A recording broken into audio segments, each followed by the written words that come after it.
Welcome back. Now, the Jasper boss mode is not mandatory to have in order to create content using the AI inside of Jasper. For example, if you have an existing document, one of the things you can do inside of Jasper is to rewrite the content. You'll see inside of the ads area a template called Content Improver. We can click on that template and we can add in content to improve here in this area. We can also give it a specific tone of voice.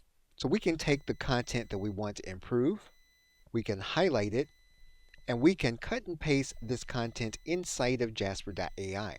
We can then decide what tone of voice we want the rewrite to be in. We will then determine how many inputs we want to have.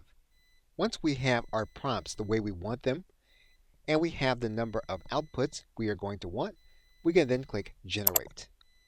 And then Jasper will begin to generate our content to remake it according to the parameters that we have set.